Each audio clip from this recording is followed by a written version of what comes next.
Shalom. Shalom. Ada sukacita kok. Soalnya mungkin hujan kok. Baik, Bapak Mama, saudara-saudari yang saya kasih di dalam Tuhan. Tema yang akan kita renungkan bersama pada ibadah pagi hari ini, yaitu dalam kelemahan kasih karunia-Nya. Bapak Ibu, saudara-saudari yang saya kasih di dalam Tuhan. Dalam kehidupan dunia saat ini, banyak orang mulai tidak suka dengan kata cukup. Orang lebih suka berkelebihan, berlimpah, maksimum, atau lebih dari yang lain. Pokoknya harus lebih banyak, lebih mewah, lebih gaya, lebih unggul, lebih bagus dari orang lain atau yang orang lain punya. Orang muda punya istilah gas atau rem. Tidak ada pilihan cukup. Tidak pilihan di tengah, hanya lebih cepat atau lebih lambat. Gas atau rem. Ini buat kata cukup hampir jarang digunakan. Orang baru pakai kalau bilang cukup. Lu stop sudah Jadi baru saat kita marah, kita menegur orang, baru kita pakai kata cukup. Padahal Bapak Mama, kalau kita makan secukupnya, kita tidak bosan lapar dan juga tidak mudah kena penyakit mah. Kita tidak mudah kena gula darah atau penyakit lain. Karena semua yang kita kasih masuk dalam perut itu cukup. Sehingga tubuh bisa olah dengan baik dan tubuh juga tidak mengganggu fungsinya. Kalau kita makan lebih, Bapak Mama, itu akan cukup mengganggu kesehatan kita. Ketika ketemu sakit, Bapak Mama, ketemu soleh akui bahwa ketemu sakit. Kita tidak pernah mengakui kelemahan kita. Kita tidak pernah mengakui bahwa kita sakit. Sehingga walaupun sakit juga ketemu gas terus. Akhirnya apa yang terjadi? Ya, penderitaan dan kepanjangan dalam kehidupan kita.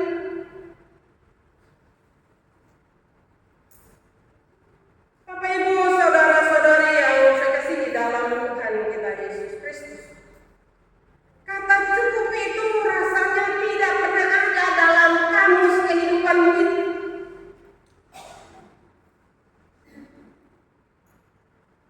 Karena kata cukup itu tidak pernah ada dalam kamus kehidupan kita, maka menimbulkan penderitaan yang berkepanjangan dalam kehidupan kita. Coba kita lihat dalam kehidupan kita. Kalau kita rasa uang tidak cukup, maka pertengkaran pasti terjadi. Ketika pertengkaran terjadi, pasti ada yang merasa sakit hati.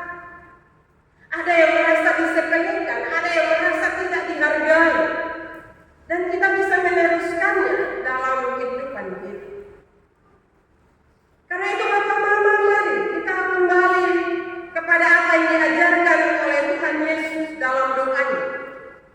Berikanlah kepada kami hari ini makanan kami yang secukupnya.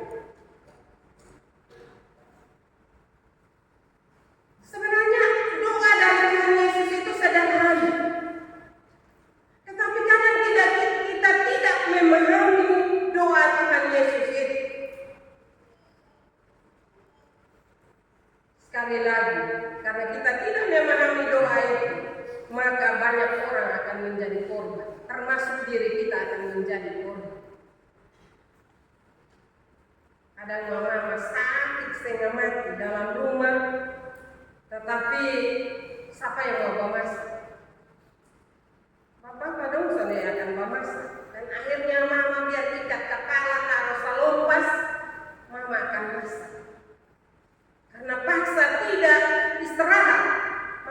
penderitaan mama akan panjang.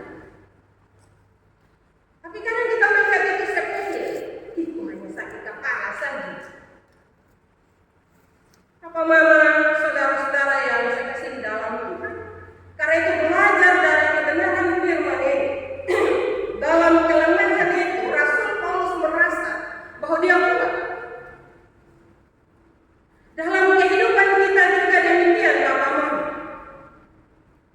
Bapak Mama, dalam renungan ini saya ingin menafsirkan tema renungan tadi sedikit lebih luas menjadi hanya Tuhan saja yang kita imani itu cukup dalam kehidupan kita. Bukan berarti kita tidak berupaya, bukan berarti kita tidak usaha, tidak. Tetapi dengan beriman sungguh kepada Tuhan bahwa Tuhan ada dalam kehidupan kita, maka segala sesuatu itu akan dicukupkan dalam kehidupan kita dan membuat kita nyaman, membuat kita tenang. Bapak Ibu saudara-saudara, dalam beberapa minggu yang lalu kita dilawat dengan pesan firman Tuhan bahwa Allah lebih besar dari masalah hidup kita. Masalah boleh ada, gelombang laut boleh ada, asal Tuhan ada bersama kita, maka kita akan kuat dan badai pasti tenang. Dalam bagian paling akhir dari pembacaan Alkitab hari ini, Rasul Paulus bilang begini, sebab jika aku lemah, maka aku kuat. Ini pernyataan yang ambigu, bisa buat orang salah tafsir dan menimbulkan perdebatan. Tetapi untuk memahami pernyataan ini, mari kita kenal dulu siapa itu Rasul Paulus. Dia seorang pemuda yang berusia sekitar 30 sampai 35 tahun saat dia ditangkap Tuhan untuk melayani umat. Ini usia puncak dari pemuda dengan ciri penuh energi, kemauan yang tinggi, kreatif, suka tugas-tugas yang menantang. Dia pemuda yang baru pulang sekolah dari luar negeri di Roma, mendapat kepercayaan dari koalisi tokoh agama atau orang Farisi dan tokoh pemerintahan untuk membunuh semua orang Kristen. Dia juga keturunan Yahudi, karena dia orang Farisi, salah satu kasta tertinggi orang Yahudi pada waktu itu. Dia kemudian dipercaya oleh Allah untuk melayani jemaat Tuhan. Dan dalam pelayanannya dia sangat disegani. Dia dikasihi oleh jemaat Tuhan yang dilayani pada waktu itu.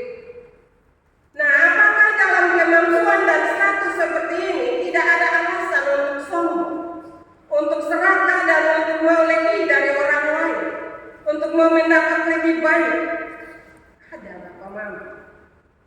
Tapi Tuhan mengizinkan sebuah faktor pembatas ada dalam dirinya agar Rasul Paulus tidak jadi sombong atau tekebur, bahkan dia lupa diri dan lupa Tuhan. Faktor pembatas itu yang Rasul Paulus sebut dalam ayat 7 sebagai duri dalam daging. Bapak Mama, saudara-saudari, Rasul Paulus sudah minta ulang-ulang kepada Tuhan. Tapi apa yang Tuhan jawab, Bapak Mama?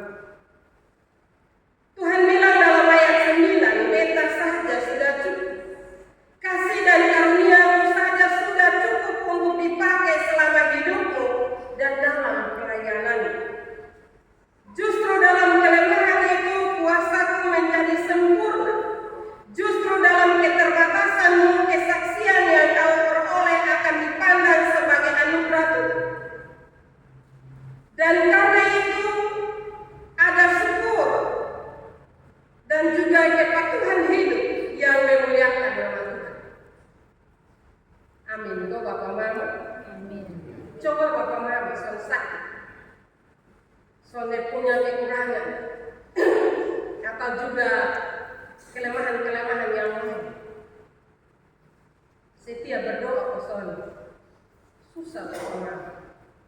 Kadang-kadang kita berpikir bahwa hidup ini kita kuat, hidup kita bisa jalani.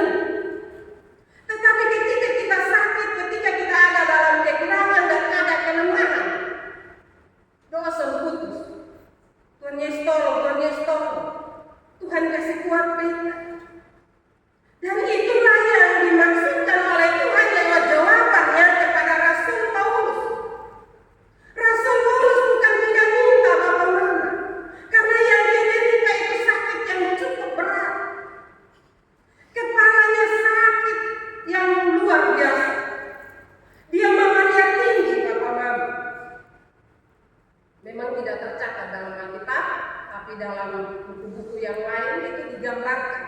bagaimana penderitaan Rasul Paulus. Dia sakit kepala yang luar biasa sampai dia tidak tahan. Karena itu dia berdoa, dia berteriak minta tolong kepada Tuhan Yesus. Tetapi jawabannya apa mama? Jawabannya di luar yang dia harapkan. Tuhan bilang, cukuplah kasih karunia. Papa mama, saudara-saudara yang saya kasih di dalam Tuhan. Justru dalam kelemahan itu dia berteriak terus, dan Tuhan dalam kelemahan itu Tuhan memberi kekuatan baginya. Setelah dia kepala sakit, setelah dia malaria, dia terus memberitakan kebenaran firman Tuhan, dan di situlah letak kekuatannya. Karena itu Bapak Mama, saudara-saudari yang saya kasih di dalam Tuhan kita Yesus Kristus, ketika mengalami berbagai kelemahan dan penderitaan dan berdoa terus-terus tapi belum sembuh, jangan bilang Tuhan tidak ada. Tuhan ada bersama dengan kita. Tandanya ketika kepala sakit betul sembuh, betul mulai lagi kerja. Tetapi juga ketika kita kepala sakit, bisa saja Tuhan panggil kembali kita. Tuhan bilang, cukuplah kasih karunia-Ku bagimu. Itu satu hal yang perlu kita pahami di dalam kehidupan kita, sehingga ketika kita mengalami berbagai kelemahan dan keterbatasan, jangan bilang Tuhan sudah ada, Tuhan tidak menyertai, dan seterusnya. Kebenaran firman Tuhan pagi hari ini menguatkan kita semua, Bapak Mama. Menguatkan kita agar di dalam menjalani kehidupan ini. Ketika kita lemah, kasih tahu Tuhan. Kasih tahu juga orang-orang yang ada di sekitar kita bahwa kita lemah, kita sakit, kita tidak mampu. Kadang pengakuan itu tidak mudah lahir dari bibir kita.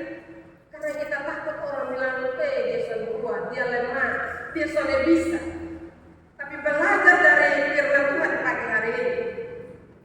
Ketika Rasul Paulus dia tidak tahan lagi dengan penderitaannya, dia kasih tahu dengan Tuhan dalam doa-doanya. Karena itu Bapak Mama, dalam kehidupan kita, kalau kita merasa kurang, kasih tahulah kepada Tuhan dan minta Tuhan cukupkan itu bagi kita. Kita minta Tuhan memberi kekuatan bagi kita untuk menghadapi berbagai pergumulan hidup yang ada di depan kita. Supaya kita tidak sombong ketika kita lebih dalam berbagai hal, atau ketika kita merasa kuat dalam berbagai hal, maka cenderung membuat kita lupa diri. Cenderung membuat kita lupa Tuhan. Karena itu kenapa Tuhan selalu hadirkan berbagai pergumulan dalam kehidupan kita, supaya tidak lupa Tuhan. Selalu berserah diri di hadirat-Nya. Karena itu Bapak Mama, dalam keterbatasan kita harus percaya bahwa Tuhan memberi kekuatan bagi kita, memberi gairah bagi kita untuk berkarya dan menghargai setiap hasil jerih payah kita, lalu syukuri itu. Hidup cukup membuat orang lain di sekitar kita bisa hidup seperti kita, karena kita tidak membuat mereka sakit hati atau mengambil barang mereka. Dan juga dengan kehidupan yang cukup membuat kita akan terus beriman dan percaya kepada Tuhan Yesus. Karena itu marilah dengan mendengar firman ini kita kembali. Ketika kita sakit, bersyukurlah, berdoa. Tapi kalau Tuhan belum memberi kesembuhan bagi kita, jangan juga kita bilang bahwa kita membandingkan hidup kita dengan orang lain. Orang di sebelah itu bisa di gereja, aman-aman. Kita tiap hari berdoa, ibadah gereja, sakit, kelemahan, kekurangan mendatang terus. Jangan Bapak-Bapak. Tapi pandanglah Tuhan Yesus. Karena justru dalam kelemahan dan keterbatasan kita, kasih karunia-Nya dicukupkan dalam kehidupan kita. Firman Tuhan